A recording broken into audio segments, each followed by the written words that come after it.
성경 말씀은 사도행전 20장 35절입니다.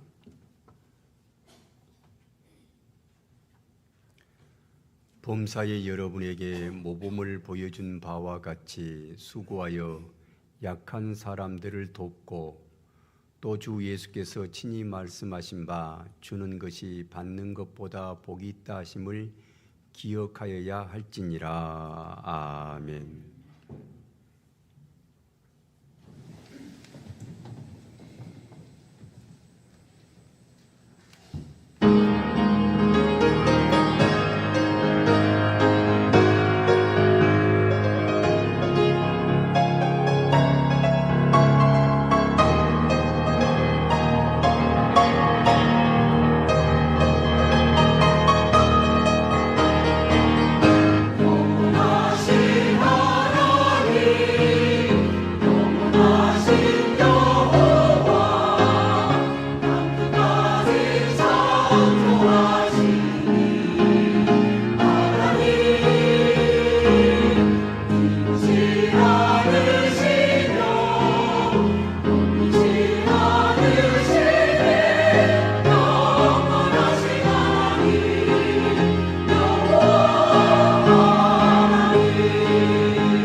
주는 것이 복이 있다. 이제 곧 사랑입니다.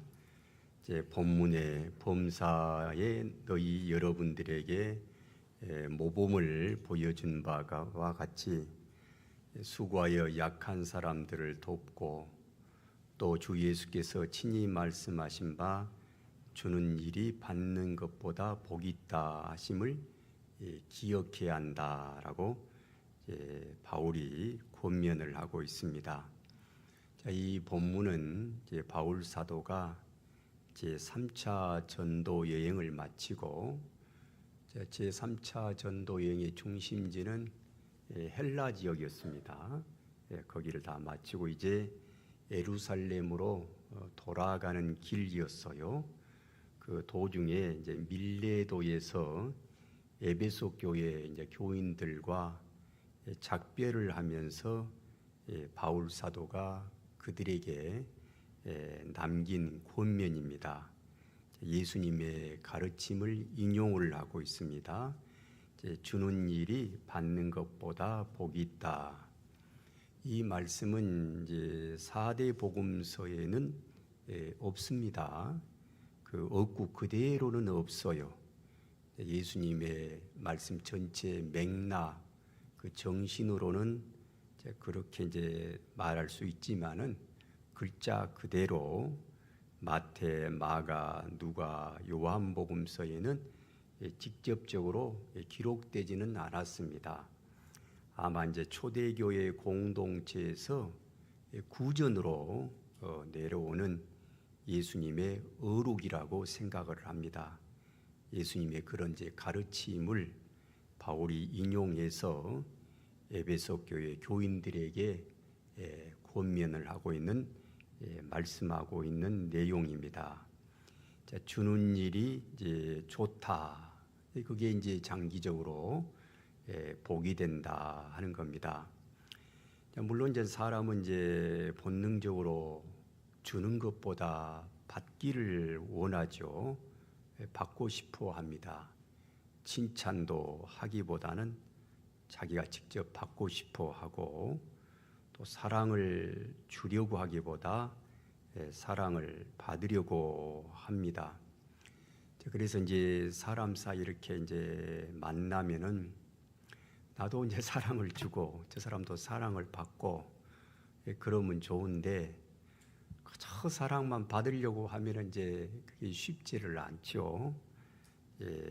연세가 드신 이제 어르신들이 제가 예로 와서 다른 사람을 이렇게 만나면, 또 다른 어르신을 만나면은 참 그 이제 사람이 이야기를 할 때 이제 서로 정서적인 것들을, 어떤 긴장이라든가 이걸 해소하고, 그러려면은 자기 말도 하고 저 사람의 말도 들어보고 서로 공감하고 교감을 나누고 이러면 참 좋은데, 대체적으로 이제 연세 드신 분들이 그냥 자기 말만 한다는 거예요. 자기 말만 1시간이고 2시간이고 하고, 대부분 다 자식 자랑하고 또 자기 재산 이야기하고 어디 해외여행 다녀왔다는 그런 이야기만 그냥 주야창창 그 소리를 그냥 하니까 듣는 이제 그 어르신도 굉장히 힘든 거예요.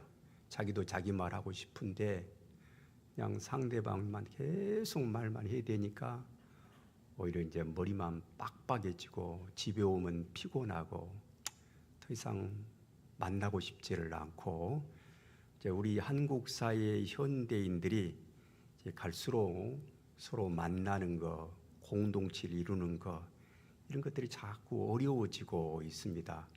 그래서 요즘도 카페를 가보면 대부분 다 혼자 있는 경우가 많죠. 같이 이렇게 해서 서로 대화법을 알고, 대화법이라는 게 결국 예의 아니겠습니까? 에티켓.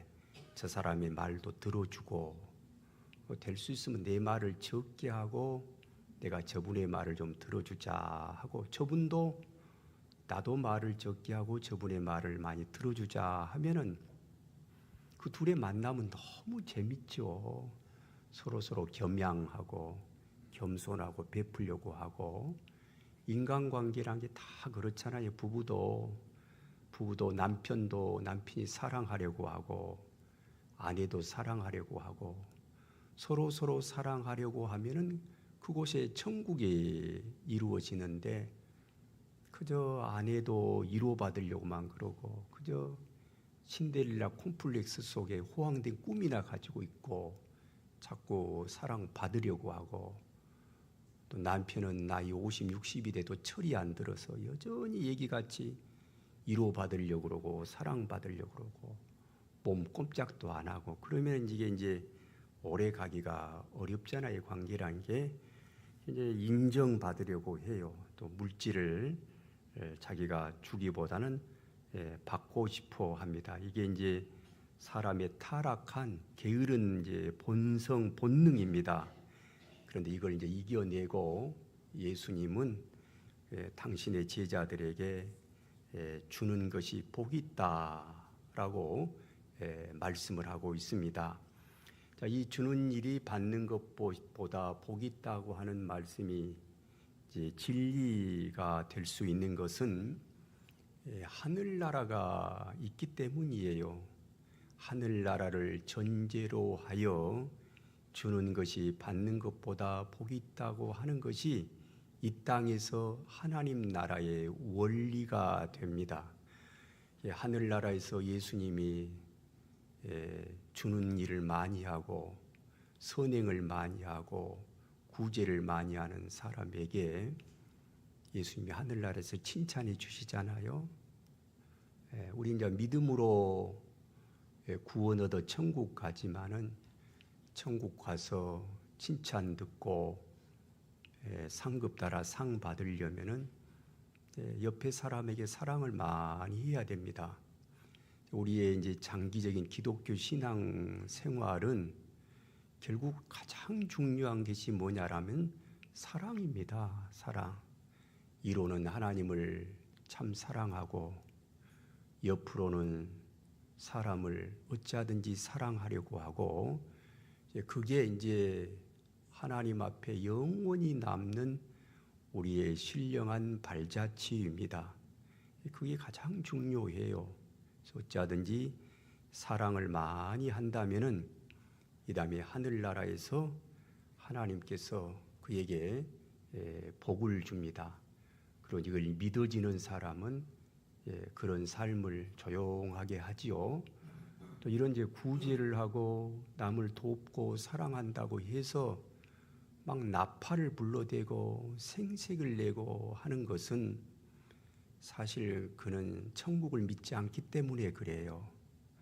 천국을 믿지 않으니까 이 구제하여 이것을 하나의 자기의 어떤 영향력을 확장시키려고 이 땅에서 이미 영광을 받으려고 하기 때문에 나팔을 부는 것이지, 천국을 믿고 믿어지고 이 다음에 하늘나라에 가서 나의 삶의 모든 것을 결산받겠다라고 이렇게 생각하는 사람은 오른손이 하는 일을 왼손 모르게 하고 왼손이 하는 일을 오른손이 모르게 하여, 비록 오른손이나 왼손이 모르더라도 하나님은 다 아시죠. 하나님은 알고 계세요. 그래서 하나님께 영광을 돌리려고 그런 일을 합니다. 그래서 예수님이 하늘나라의 그런 어떤 진리를 가르쳐 주시면서 이것이 하나님의 나라를 이루는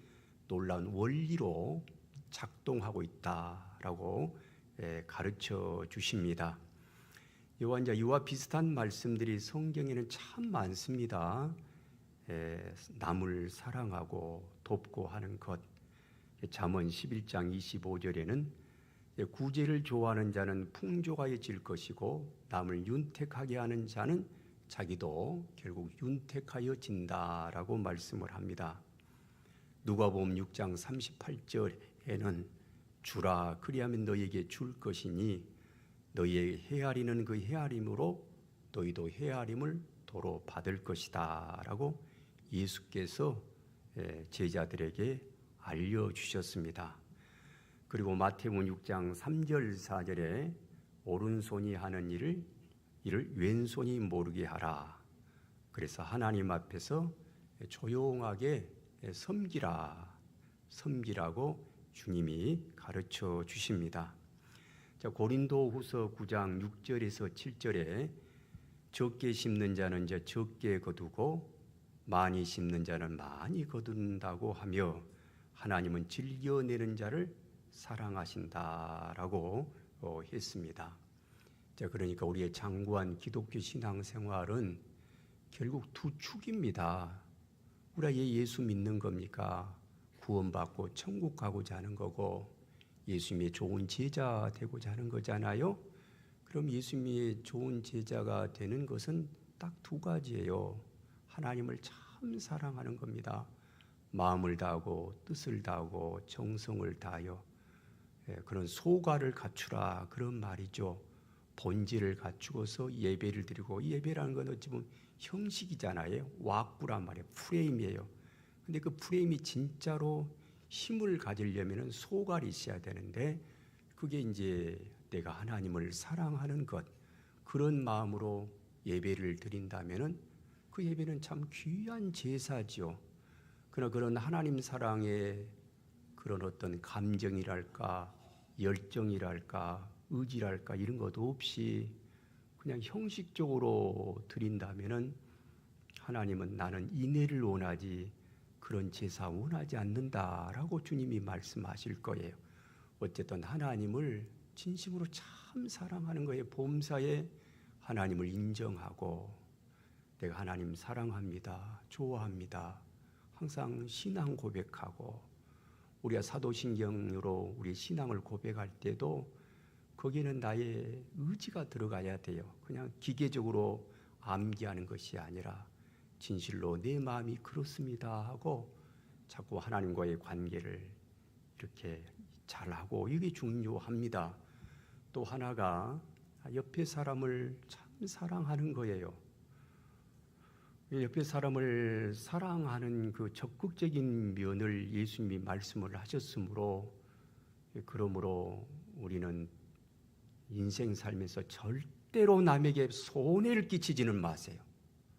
내가 도와주지는 못할 망정, 남에게 내가 적극적으로 사랑을 하지는 못할 망정, 피해를 끼치거나 남의 눈에 눈물을 흘리게 하거나 마음의 대못을 받거나 그러면은 그 업보는 반드시 받습니다. 죄값은 반드시 받아요.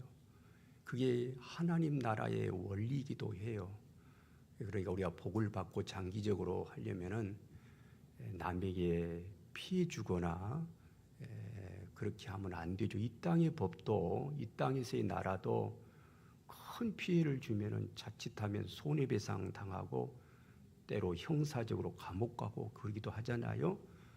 우리 하나님께서도 남을 심하게 물질적으로나 정신적으로나 인격적으로 손해를 끼치는 경우, 때리거나 죽이거나 물건 훔치거나 이런 경우에는 그건 사랑하지는 못할 망정 그런 식으로 살면 자칫하면 천국 못 갈 수도 있어요. 그러지 마요.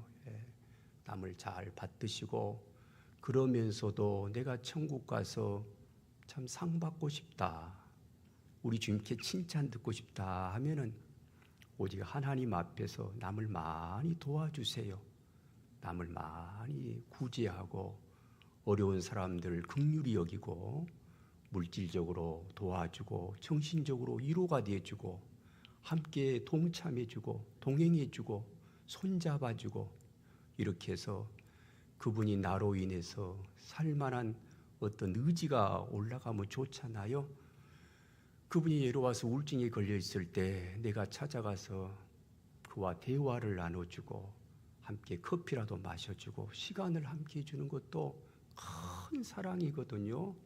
그가 외로워서 우울증에 찌들려 있을 때 내가 조금이나마 친구가 돼주고 이런 게 사랑이란 말이에요. 이런 사랑을 하는 것이 주는 것이 복이 있다라고 예수님이 말씀을 하셨습니다. 그것은 하늘나라 가서 상이 많다 그 뜻이에요. 그러면서도 저는 그렇게 생각해요. 이 땅에서도 사랑을 많이 하고 구제 많이 하고 온유하고 이런 사람들이 장기적으로 잘 된다고 봐요. 온유한 자가 땅을 기업으로 받는다 그랬잖아요. 완악하고 거칠고 남에게 막 피해를 주고 남의 것을 강탈을 해서 얼른 생각하면 자기에게 도움이 될 것 같지만은 하나님은 살아계시기 때문에 세상사가 그렇게 만만하지 않습니다.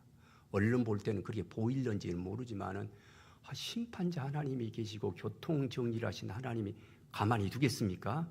장기적으로 그럴 수는 없는 거예요. 그러니까 우리가 믿음이 있다면은 정말 복된 길을 걸어가도록 해야 합니다. 성경에 보면은 이제 구제를 하고 선행을 한 사람들을 예로 들고 있는데 룻다의 그 엔야라는 사람과 욥바의 다비다라는 사람을 사도행전에서 거론을 하고 있습니다. 그리고 가이사라 항구에 살았던 백부장 고넬료를 성경은 말을 합니다. 그들은 다 이제 어려운 사람들을 구제하고 그리고 선행을 했던 사람들입니다. 이제 초대 교회가 처음에 이제 예루살렘의 마가의 다락방에서 시작을 했어요. 그래서 이제 복음이 이렇게 전파되는 과정에 박해를 받습니다. 이제 그 박해의 첫 시작으로 이제 스데반이 순교를 당해요. 그래서 이제 그 예루살렘 교회가 박해를 받으니까 어려움을 당하면 그 교회의 공동체가 사라질 수도 있어요. 왜냐하면 신흥 종교잖아요. 이제 시작되는 겨자씨 같이 아주 약하기 때문에 물리적으로 이제 공격을 하고 박해를 하면은 없어져 버릴 수 있단 말이에요. 그렇지만은 가말리의 말처럼 사람에게서 나온 소행이라면 사람들이 박해를 하면 없어지지만은 하나님께로부터 나온 것이면은 아무리 박해를 한다고 해도 그 사라지지 않는다. 그게 가말리의 말이었거든요. 그러니까 이제 그 뜻대로 박해를 했는데 오히려 이제 사람들이 흩어졌어요. 예루살렘 교회의 교인들이 흩어져 가지고 근데 흩어진 곳에 가서 거기서 교회를 세웁니다. 그래서 이 예수님의 복음이 예루살렘을 이제 떠나 박해를 기화로 예루살렘을 떠나 사마리아로 가서 교회가 세워지고 또 갈릴리로 가고 그건 북쪽이잖아요. 갈릴리로 가고 이방 지역으로 나갑니다. 그 가운데 이제 빌립 집사가 사마리아에다가 교회를 세웠는데 그때 이제 그 에디오피아 여왕의 내시인 사람이 예루살렘을 방문했어요. 이제 그런 에디오피아는 예루살렘의 아주 먼 남쪽인 아프리카 쪽의 사람이잖아요. 근데 그가 이제 이사야 53장을 읽었습니다. 그가 찔림은 우리의 허물 때문이고 그가 상함은 우리의 죄악 때문이다 하는 그 이사야 53장을 읽으면서 도대체 그는 구체적으로 누구인가 이걸 알 수가 없었어요. 그때 이제 이 빌립 집사가 이 내시를 만나 그가 바로 이제 예수님이다 이렇게 알려줍니다. 하여 이제 내시가 기독교인이 됩니다. 그래서 이제 세례를 받고 자기 그 남쪽 고국인 에디오피아에 가서 교회를 세워요. 그게 바로 에디오피아 교회의 시작이에요.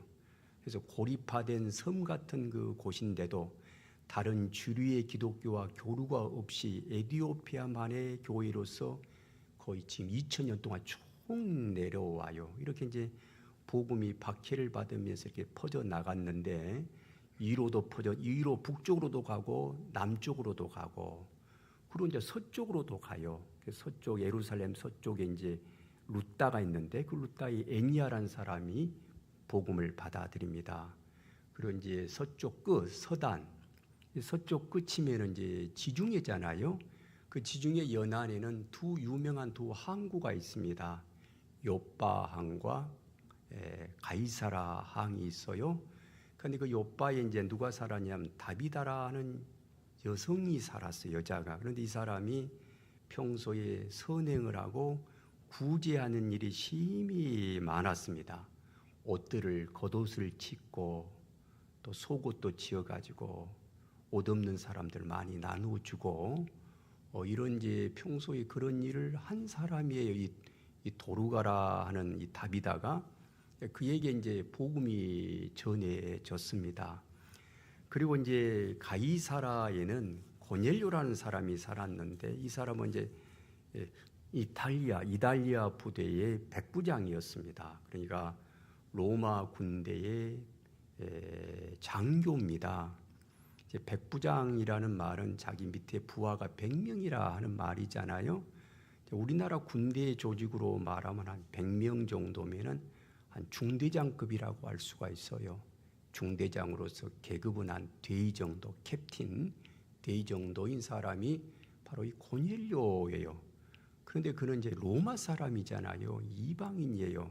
그런데 어떻게 이 가이사라에 주둔해 있다가 아마 여호와 신앙을 받아들였는가 봐요. 그래서 그는 하나님을 경외하고 항상 기도하고 그리고 백성들을 많이 구제를 했어요. 이 장교가 참 그리 되기가 어렵잖아요. 군인인데 근데 이제 이러한 이제 삶을 하나님께서 받으시고 하나님께서 이제 천사를 통해서 고넬료에게 말하기를 네 기도와 구제가 하나님 앞에 상달되어 기억하신 바 되었다라고 말씀을 합니다. 그래서 이제 하나님께서 이 고넬료에게 베드로를 보내죠. 베드로가 이 고넬료를 만나 복음을 전합니다. 기독교를 전해요. 그래서 그가 이 고넬료가 거기서 세례를 받아 기독교인이 됩니다. 이렇게 이제 구제하고 선행하고 이제 이런 일들을 하나님이 참 이쁘게 보셔서 그를 예수 믿는 사람으로 이렇게 만들어 가는 것을 볼 수가 있습니다. 자, 주는 삶은 결국 내 영혼에 복을 받는 길입니다. 주는 사람은 마음이 넓어집니다. 베푸는 사람은 감사가 깊어집니다. 항상 베풀려고 하는 사람은 예수님을 닮아갑니다. 그리고 그런 사람은 예수님을 참 사랑하죠. 예수님의 마음을 품으면은 예수님을 사랑하고 또 예수님을 사랑하면 예수님은 우리에게 마음의 평안을 주고 또 이 땅에서도 이 모양 저 모양으로 예수님은 좋은 길로 복된 길로 인도하십니다. 주는 사람은 생명의 샘을 경험을 합니다. 이렇게 이제 구제 많이 하고 선행을 많이 한 우리 나라에 이제 조선시대 후기에 인물이 있어요. 두 사람을 들 수가 있는데 조선 후기 때 임상옥이라는 거상 임상옥이 있었고 김만덕이라는 사람이 있습니다. 조선 후기 19세기 말에 임상옥은 무역 상인이었습니다. 청나라와 무역을 해서 아주 거부가 되었어요. 뭐 인삼이라든가 이런 거 팔아가지고 또 청나라의 물건들 수입해서 또 조선에다가 팔고 이게 무역을 하는 그런 이제 국제 무역 상인이었는데 그는 이제 큰 부자가 되었습니다만은 그가 가진 이제 재물과는 물질이란 건 뭐냐? 비록 내가 벌어서 내 것이긴 해도 이거 영원히 내 것이 될 수는 없다. 재물은 흐르는 물과 같다라는 그런 물질관을 가지고 있었어요. 물은 흐르잖아요. 물질도 흘러가게 된다. 영원히 내 것일 수는 없다. 재물이란 평등하기가 물과 같고 사람은 바르기가 저울과 같다 하는 그런 인생 철학을 가지고 있었습니다. 그런 사람이 그때 이제 조선 말에 19세기 말에 홍경래난이 일어나 가지고 조선 백성들이 기근과 도탄에 빠졌을 때에 자신의 막대한 재산을 털어서 가난한 이들을 많이 구제했습니다. 이 거상 임상옥. 그래서 우리 역사에 이제 이름이 있습니다. 또 한 사람이 이제 김만덕인데 그는 이제 제주도에 살았던 여성입니다. 그는 이제 객주를 운영을 했어요. 객주라는 게 이제 지금으로 말하면 이제 숙박 시설 같은 거잖아요. 이제 객주는 이제 왔다 갔다 나그네들에게 국밥을 팔고 또 잠을 재워주고 말에 그 여물 같은 걸 제공을 해서 얼마 정도 받고 해서 객주를 이제 경영을 하면서 재산을 많이 모았어. 이 여자가 이제 거부가 되었는데 그때 이제 제주도에 이제 기근이 와서 굶어 죽어갈 때에 제주도민들을 아주 조건 없이 살려냈습니다. 그래서 그러한 그의 선행이 조정에까지 알려져 가지고 정조가 그 김만덕을 만나고 싶다 해서 만났습니다. 그래서 이런 임상옥이나 김만덕이나 다 역사에 이름이 알려져 있습니다. 또 우리 대한민국 건국에 아주 우리가 잊어서는 안 되는 참 구제와 선행을 많이 한 사람 중에 대표적인 사람 이회영 형제가 있습니다. 대한민국이 1948년도에 건국되면서 이 집안을 우리가 잊어서는 안 돼요. 이회영이 형이고 이시영이 동생인데 이시영은 이제 대한민국 건국될 때에 이승만은 대통령이고 부통령이 이시영 씨예요. 그런데 이제 이 집안은 대대로 굉장히 서울의 한양의 굉장한 부자였어요. 어마어마한 부자였어요. 그런데 이제 조상 대대로 내려온 재산이죠. 그런데 이제 우리 조선이 이제 일제 망하면서 일제 강점기 되면서 이 집안이 재산을 다 팔았어요. 그것도 몰래 판 거예요. 그 팔기도 쉽지 않아요. 총독부가 가만히 있겠어요? 왜 재산을 파나? 팔면 어디다 쓰려고 하지 않는가? 그러니까 이거 파는 것도 쉽지 않는데 어쨌든 재산을 다 정리를 해가지고 이제 만주로 가서 거기서 신흥무관학교를 세우고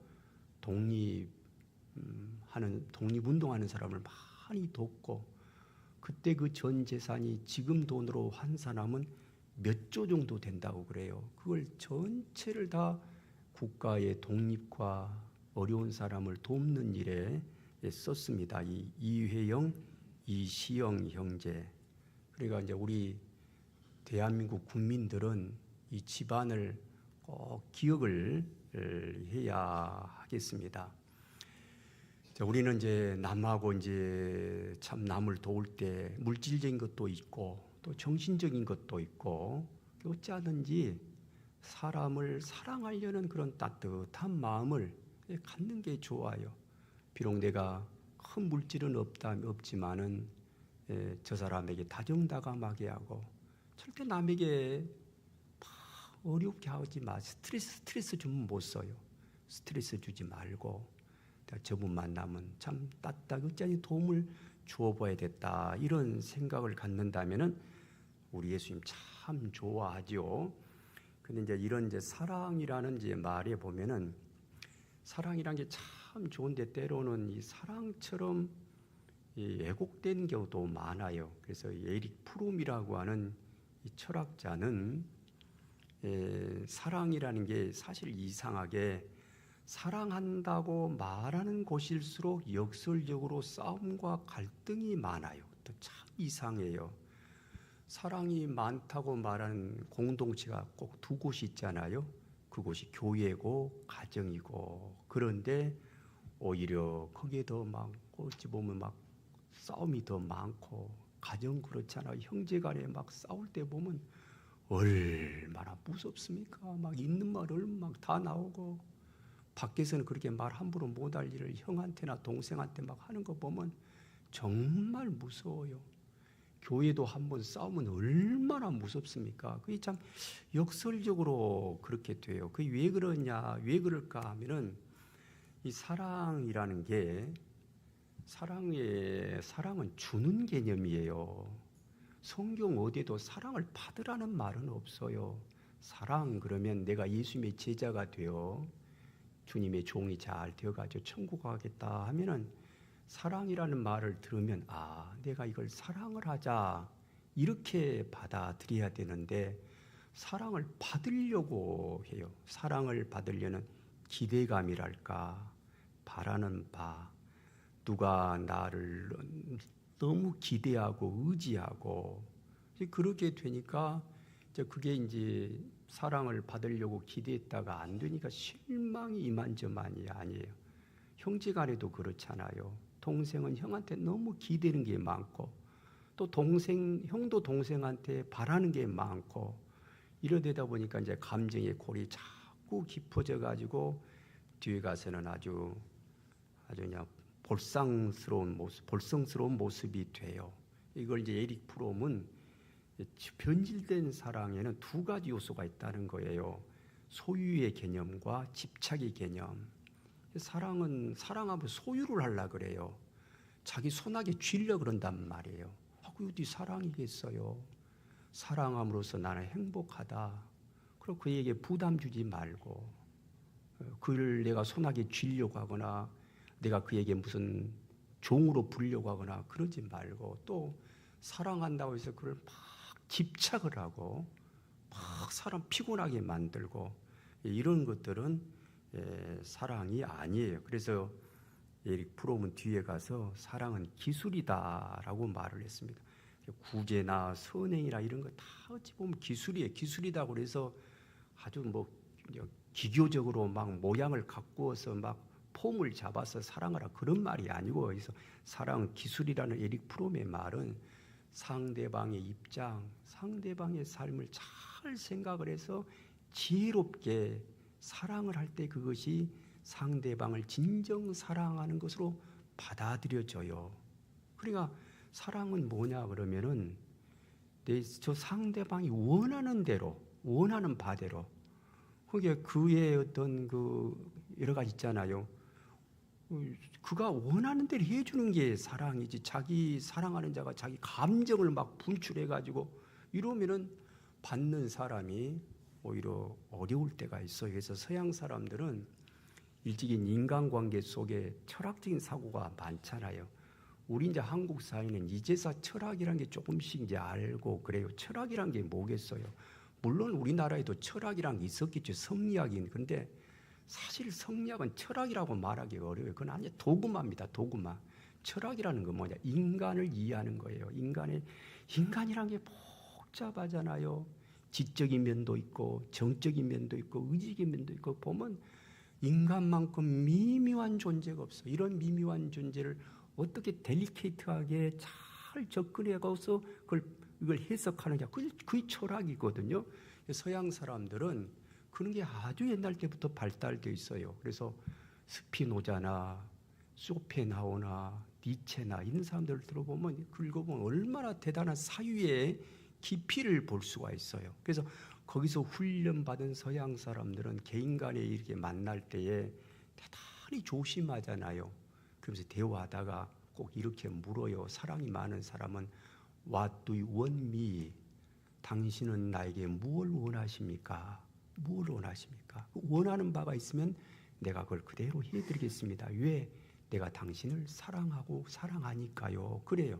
근데 우리는 이제 아직은 우리가 좀 미숙해서 때로는 사랑이 소유가 되기도 하고 집착이 되기도 하고 남을 위해서 피곤하고 부담스럽게 하기도 하고 그렇습니다. 어쨌든 사랑은 여러 가지가 있지만은 적어도 남에게 피해를 주지 않는 것도 큰 사랑이라고 봅니다. 톨스토이는 사랑에 대해서 이런 말을 했습니다. 참 이분의 말이 참 들을 만해요. 이렇게 말합니다. 인생 노트에서 그대가 건강하다면은 힘을 다해 힘을 남을 위해서 쓰도록 하십시오. 내가 건강하고 물질적인 여유가 있고 그러면 남에게 도움을 주도록 하세요라고 했어요. 또 그대가 병들어 있다면은 그 병 때문에 남에게 방해가 되지 않도록 하십시오. 내가 비록 병들었다고 해서 그걸 막 동정파리를 하고 그걸 막 나타내고 사랑받으려고 하고, 그러니까 우리가 이 본문의 이 말씀 주는 자가 복 있다는 말을 빌미로 삼아가지고 남에게 사랑을 요구하고 기독교를 잘못 받아들이는 그런 선교사들도 보면 막 선교 산다고 막 선교비 달라고 뭐 요즘 유튜브에 광고까지 하잖아요. 그건 우리 기독교의 정신이 아니잖아요. 네.